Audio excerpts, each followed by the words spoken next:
Buenas tardes, hermanos. Vamos a comenzar el estudio de la palabra. En este miércoles vamos a estar hablando acerca de lo que es o lo que la Biblia dice acerca de los pecados de muerte. Sí, pero alguien puede decir, hermano, ¿cómo puede hablar de pecados de muerte si yo ya soy cristiano? Bueno, vamos a estar hablando acerca de esto, sí. Entonces, este estudio, hermanos, yo lo encontré en una página que se llama escuelabiblica.com. Me gustó mucho lo que dice, ¿verdad?, acerca de esto y nos va a llevar a varios pasajes, hermanos, donde vamos a estar viendo acerca de lo que es este tema, ¿verdad? Entonces, tal vez usted me pueda preguntar, hermano, ¿qué quiere decir esto? Explíqueme que no, que tal vez no entiendo. Bueno, vamos a estar hablando, como dije anteriormente, acerca de lo que son los pecados de muerte. Ahora, ¿quiere usted decir que por pecar morimos? Pues la verdad sí, pero hoy hablaremos de los pecados que nos pueden causar una muerte física, ¿sí? Sí, mi hermano, pecados que por la cual Dios nos puede llamar a su presencia. Y no estoy diciendo que esto le pasa a toda la gente, no, pero la Biblia habla acerca de esto. Entonces, déjeme decirle, y nos puede llamar Dios a su presencia por no tener un comportamiento de acuerdo al llamado que Él nos ha hecho. Sí, un comportamiento, hermanos, de acuerdo quizás que tenemos en cuanto a nuestra propia voluntad y que tal vez eso deshonra a Dios aún. Sí, aún hermanos, siendo nosotros cristianos, podemos llegar a tener un comportamiento no de acuerdo a lo que es la voluntad de nuestro Dios. Y recuérdalo, Dios nos puede llamar a su presencia por ser de deshonra, ¿verdad? Dentro de lo que es su voluntad, o, ¿verdad? Lo que llamamos en cuanto a Dios. Pero pecados que aún pueden traer consecuencias, déjeme decirle, a nuestro cuerpo, puede traer una enfermedad, quizás hasta morir. Y hermano, recuerde que no quiero que me malinterprete, no generalizo, porque no todos tienen pecado de muerte, como dice este estudio, no todos lo tienen, pero sí este estudio habla acerca de los pecados de muerte, mis hermanos. Pero leamos para entrar, hermanos, de lleno a lo que es este tema. Primera de Juan, ¿verdad? En el capítulo 5 es donde vamos a estar basando el estudio de la palabra.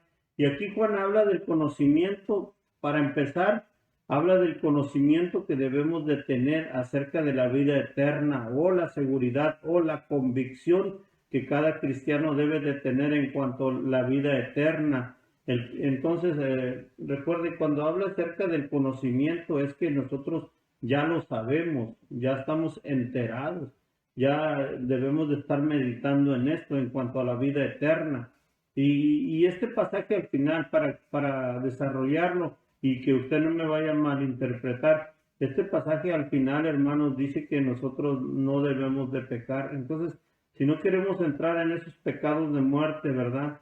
Que habla este pasaje, entonces lo que más recomendable, ¿verdad?, dice el apóstol Juan, es no pecar. Entonces, ahora, déjeme decirlo, el versículo 13 empieza de esta manera. Estas cosas os he escrito a vosotros que creéis en el nombre del Hijo de Dios, para que sepáis que tenéis vida eterna y para que creáis en el nombre del Hijo de Dios. Recuerde siempre esto, habla de creer, ¿verdad?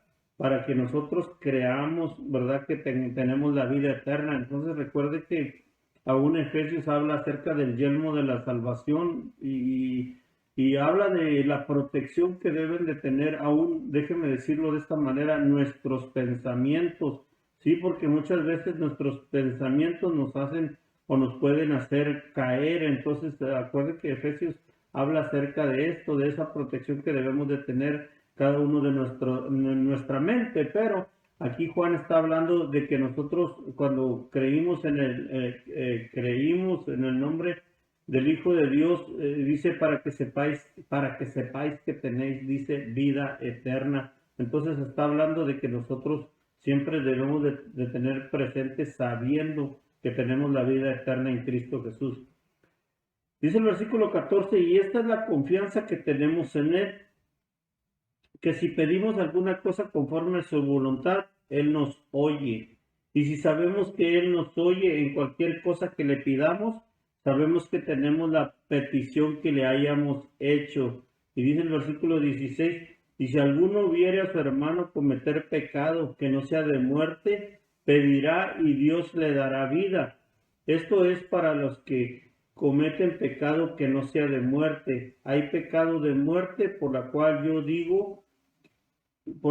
yo no digo que se pida. Entonces, así dice el apóstol Juan, hermanos. Entonces, recuerde que aquí Juan en este versículo 16 de primera de Juan 5, habla, mis hermanos, acerca del pecado de muerte y dice, hay pecado que no es de muerte. Y él recomienda, por ese es el que debemos de pedir. Ahora, déjeme decirle, Juan está hablando aquí en los primeros versículos acerca de la seguridad que nosotros debemos de tener de la salvación.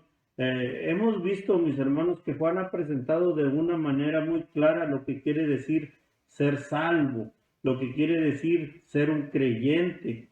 Él escribió, y él escribió en el versículo 12 de este capítulo, donde dice, el que tiene al Hijo tiene la vida. El que no tiene al Hijo de Dios no tiene la vida. Primera de Juan 5:12.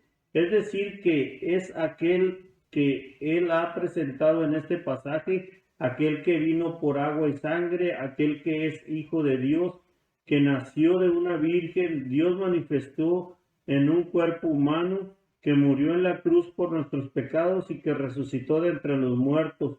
En esta declaración se resume el Evangelio. Y en este versículo 13 del capítulo 5 de su primera epístola nos dice Juan de esta manera, estas cosas os he escrito a vosotros que creéis en el nombre del Hijo de Dios, para que sepáis que tenéis vida eterna y para que creáis en el nombre del Hijo de Dios. Y este versículo 13 de este capítulo 5, ¿verdad? Del Evangelio de Juan nos dice de esta manera. Ahora, esta fue la razón por la que Juan, ¿verdad?, había escrito esta epístola para que sepáis que tenéis vida eterna. Entonces, yo quisiera que todos los que me están escuchando, ¿verdad?, pudieran repetir en su mente, yo creo en la vida eterna, yo tengo la vida eterna en Cristo Jesús. Entonces, lo que Juan quiere y quiere llevar a los lectores, mis hermanos, de esta carta es que nosotros debemos de tener presente siempre esto, que hemos creído en Jesús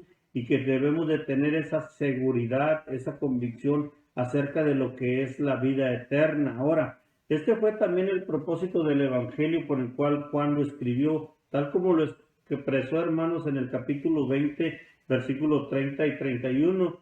Hizo además Jesús muchas otras señales, dice, en presencia de sus discípulos, las cuales no están escritas en este libro, pero estas se han escrito, dice, para que creáis que Jesús es el Cristo, el Hijo de Dios, y para que creyendo, dice, tengáis vida en su nombre. De esta manera, dice en el capítulo 20, mis hermanos. Entonces, recuérdelo siempre, recuérdelo siempre. Ahora, el tener esta certeza de la vida eterna causará un efecto en nuestra vida cristiana aquí y ahora. Ahora, leamos a continuación el versículo 14, mis hermanos, de este capítulo 5, ¿verdad? De primera de Juan. Y Juan lo expresa de esta manera. Esta es la confianza que tenemos en Él.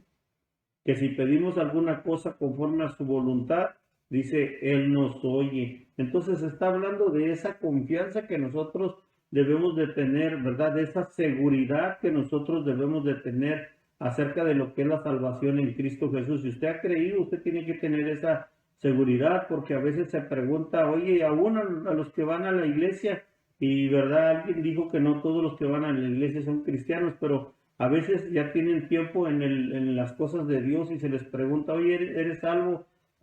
Pues yo creo que sí, y esa no es la respuesta que el comentarista quiere aquí enseñar, sino todo lo contrario. Él está presentando lo que Juan dice acerca de esa seguridad que debemos de tener en la salvación que es en Cristo Jesús. Entonces recuerde, esta es la confianza que tenemos en Él, que si pedimos alguna cosa conforme a su voluntad, dice, Él nos oye. Ahora, nuestra certeza no, nos dará confianza, déjeme decirle, en la oración. Y puede usted creernos que necesitamos tener confianza en la oración. Esta palabra confianza realmente significa audacia, atrevimiento. Así que esta es la confianza que tenemos en Él. Esta certeza le dará al Hijo de Dios la confianza necesaria para orar. Y cuando estoy hablando del Hijo de Dios, estoy hablando de todos aquellos que somos cristianos o que nos consideramos, ¿verdad?, como hijos de Dios. Ahora que sabemos que somos hijos de Dios, cuando oremos conforme a su voluntad, dice el comentarista, dice, leamos el versículo 15 de este capítulo 5 de Primera de Juan, dice, y si sabemos que Él nos oye en cualquier cosa que pidamos, sabemos que tenemos las peticiones que le hayamos hecho. Ahora, es extraordinario saber que usted y yo tenemos un Padre Celestial. Sí, estamos viviendo en una relación de compañerismo y comunión con Él.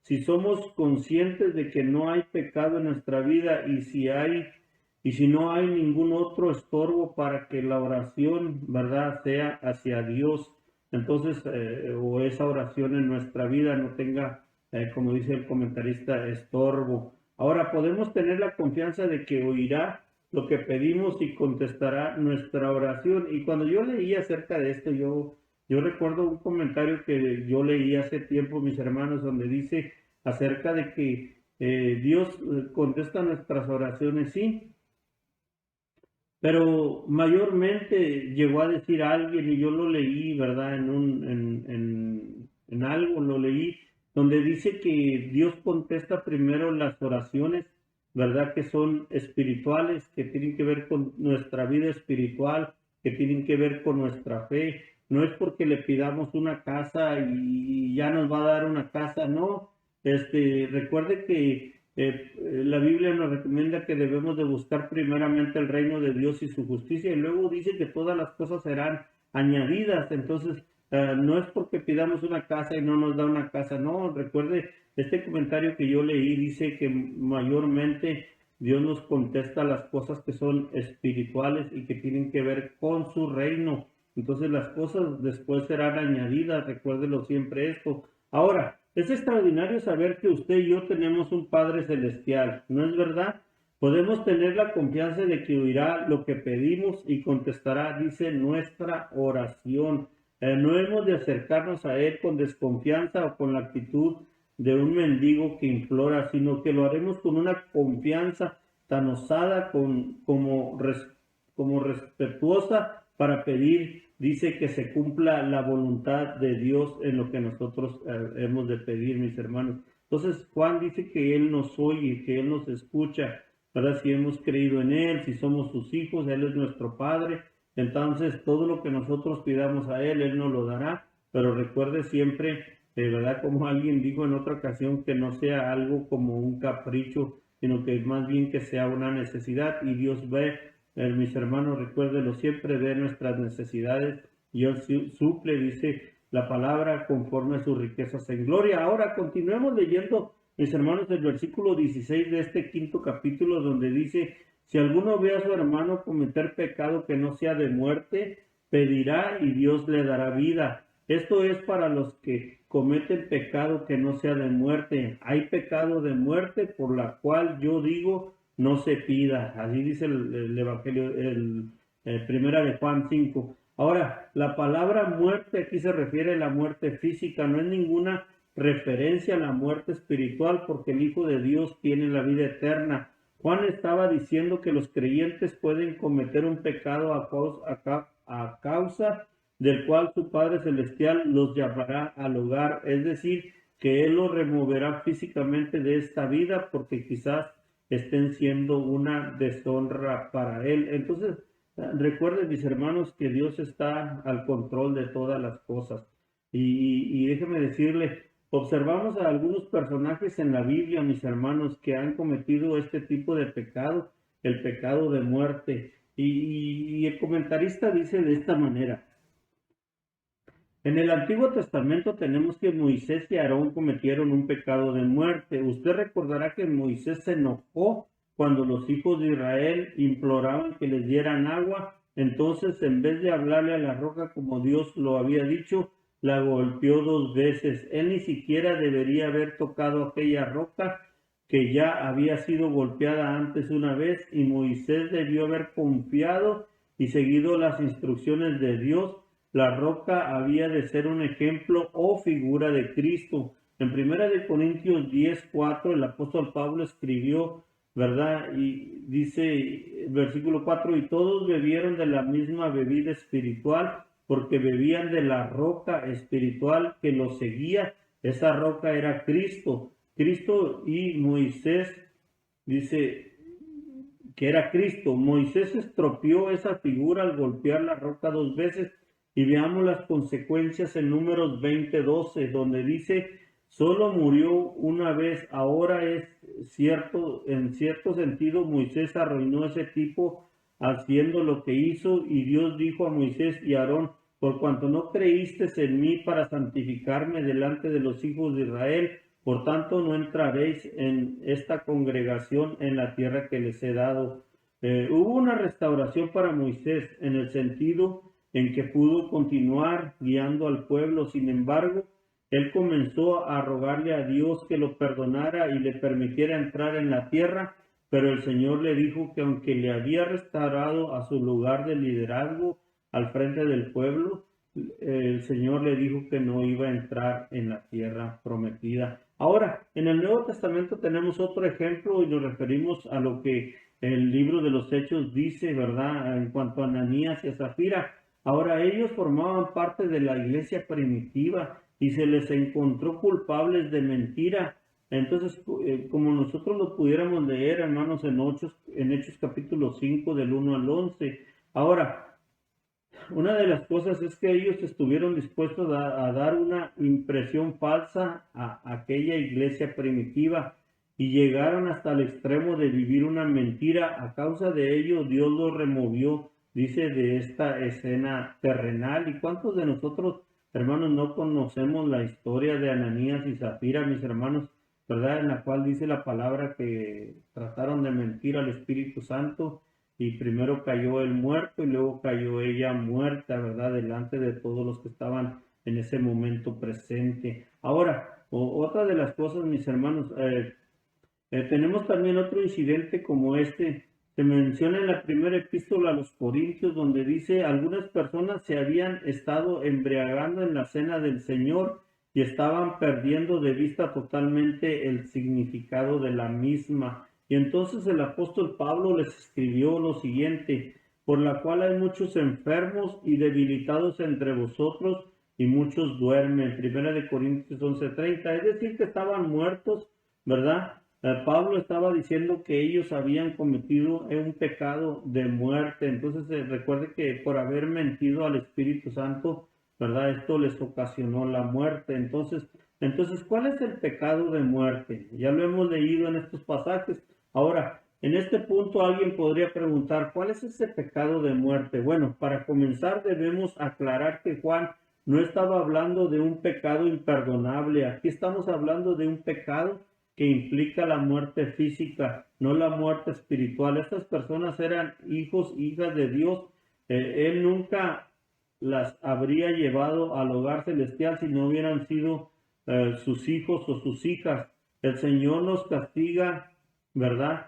O a los hijos, dice aquí el Señor, dice el comentarista, el Señor no castiga a los hijos de Satanás, sino a los que son sus hijos. Cuando sus hijos cometen el pecado de muerte, Él les lleva consigo, dice, a su lugar eterno, a su hogar eterno, dice el comentarista. Y es interesante, mis hermanos, y verdad, entonces, recuerde que estamos hablando del pecado de muerte, aquel que por no obedecer a Dios, desobedecer a Dios, aún como hijos de Dios, y continuamos en un pecado, ¿verdad? Que puede ser un pecado, dice el comentarista, de muerte. Entonces ya hemos visto algunos ejemplos, pero ¿cuál es este pecado? Específicamente, ¿en qué consiste? Bueno, para Moisés y Aarón fue una cosa, perdieron el control de su carácter y destruyeron una figura del Señor Jesús. Ananías, Zafira estaban viviendo una hipocresía y en la ciudad de Corinto había creyentes que estaban embriagando y comportándose desordenadamente en la reunión de la cena del Señor. Así que el pecado que implica muerte ni consistía en un pecado específico y pensamos que Dice, y pensamos que para usted sería una cosa diferente de lo que sería para mí, por ejemplo, ¿verdad? Pero en nuestra opinión, cada creyente es capaz de cometer el pecado de muerte, cualquiera que éste sea según sus circunstancias personales. Usted puede continuar pecando hasta que Dios lo remueva de este mundo. Esto no significa que todos los cristianos que mueren han cometido pecado de muerte, pero es posible que se produzca este desenlace si nosotros, mis hermanos, no nos retiramos, como dice aquí, de la palabra, del pecado, ¿verdad? Entonces, si nosotros continuamos el pecado, entonces, y vamos a traer deshonra al nombre de nuestro Dios, Él nos puede remover de este lugar. Entonces, eso es el pecado, ¿verdad? De muerte. Entonces, tengamos mucho cuidado, mis hermanos. Creemos que si un hijo de Dios, por su conducta ante los demás, continúa deshonrando al Señor, Él lo apartará del escenario de la actividad o lo removerá de esta tierra llevándolo al hogar celestial. Como ya hemos visto, el relato bíblico con sus ejemplos nos ha demostrado que Dios está dispuesto a actuar de esta manera cuando el honor de su nombre y de la causa del Evangelio está en peligro de deshonra o de caer en un descrédito. Y el versículo 17, mis hermanos, de este capítulo 5 de Primera de Juan, ¿verdad? Dice de esta manera, toda injusticia es pecado, pero hay pecado no de muerte. Todos los creyentes que están con vida en la actualidad han pecado. Hemos cometido aquellos, ¿verdad?, que son pecados o injusticias, pero Dios no nos ha removido de esta tierra llevándonos al lugar celestial. Si el Señor estuviera llevando a ese hogar eterno a cada cristiano que ha pecado, muchos habríamos sido removidos hace mucho tiempo. Y dice el versículo 18 de este capítulo 5 de Primera de Juan, dice, sabemos que todo aquel que ha nacido de Dios, dice, no practica el pecado. Y estas son palabras, mis hermanos, muy fuertes que podemos leer en este pasaje de Primera de Juan capítulo 5. Son muy fuertes porque dice, sabemos que todo aquel que ha nacido de Dios no practica el pecado, pues aquel que fue engendrado por Dios, ¿verdad? Dios lo guarda y dice, y el maligno dice, no lo toca, dice de esta manera. Entonces recuerde mucho este pasaje. Para empezar, dice, sabemos que todo aquel que es nacido de Dios no practica el pecado, pues aquel que fue engendrado por Dios, recuérdelo, Dios lo guarda y el maligno no lo toca. Entonces, en el versículo 19 dice de esta manera, sabemos que somos de Dios, ¿verdad? Lo que dice Juan. Sabemos que somos de Dios y el mundo entero, dice, está bajo el maligno. Así que el mundo entero está bajo el control del mal y nosotros sabemos que nosotros pertenecemos a Dios. Y en el versículo 20 de este mismo capítulo 5 dice, pero sabemos que el Hijo de Dios ha venido y nos ha dado entendimiento para conocer al que es verdadero y estamos en el verdadero, en su Hijo Jesucristo. Este es el verdadero Dios y la vida eterna. Y cuando estamos hablando de esto, mis hermanos, ya estamos terminando, pero cuando estamos hablando de esto, dice que Dios ha venido y nos ha dado entendimiento. ¿Entendimiento de qué? Entendimiento de Jesucristo. Ahora conocemos al Señor. Ahora, mis hermanos, conocemos que este es el verdadero Dios. Ahora conocemos que en Él está la vida eterna. Y ahora conocemos, dice Juan, que cada uno de los que hemos creído en Él, ¿verdad? Y que le conocemos a Él y que tenemos una relación con Él, ahora tenemos la vida eterna. Y eso es lo que Juan quería decir desde el principio, ¿verdad? Que nosotros debemos tener ese conocimiento en Cristo Jesús. Ahora, no estoy diciendo que solamente es eso, sino Juan aquí habla y advierte acerca de lo que es el pecado, recordándole a los cristianos, ¿verdad?, de que hay pecado de muerte, dice. Entonces debemos de tener mucho cuidado con esto. Esta es la razón por la cual el cristiano, mis hermanos, o el cristianismo no es una religión, sino una relación, ¿verdad?, con una persona, y esa persona es Cristo. Si usted tiene esa relación, si usted le tiene a Él, entonces tiene la salvación, es poseedor de la vida eterna, es una persona esa persona es Cristo. Si usted viene a Él, entonces tiene salvación. Y después Juan concluyó diciendo en el versículo 25, dice, en el 21 dice, hijitos guardados, dice, de los ídolos.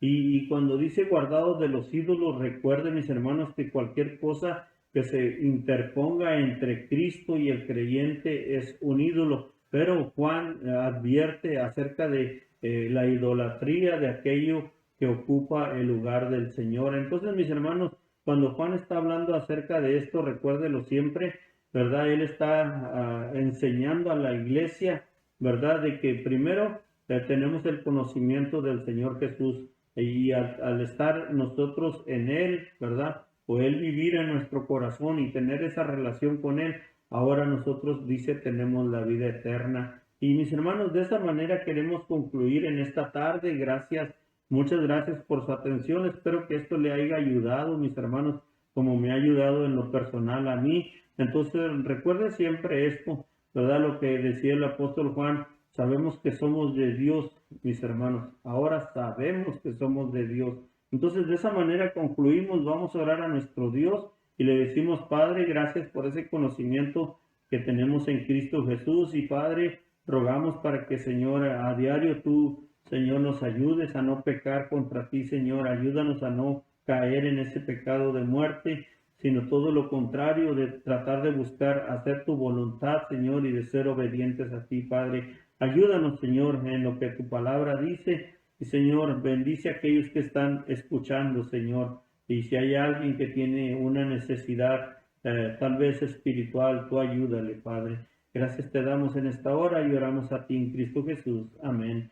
Mis hermanos, Dios les bendiga en esta tarde. Gracias por haber puesto atención. Gracias por haberse conectado, ¿verdad? Entonces, lo único que queremos decir en esta tarde, ya para finalizar, es recuerde que tenemos anuncios. Mire los anuncios, mis hermanos, que tenemos y como siempre lo decimos los miércoles, que Dios les bendiga y les guarde, mis hermanos. Y si Dios quiere, nos vemos el próximo miércoles igual, hermanos. Entonces, gracias por su atención y mis hermanos, recuerde, Dios les bendiga.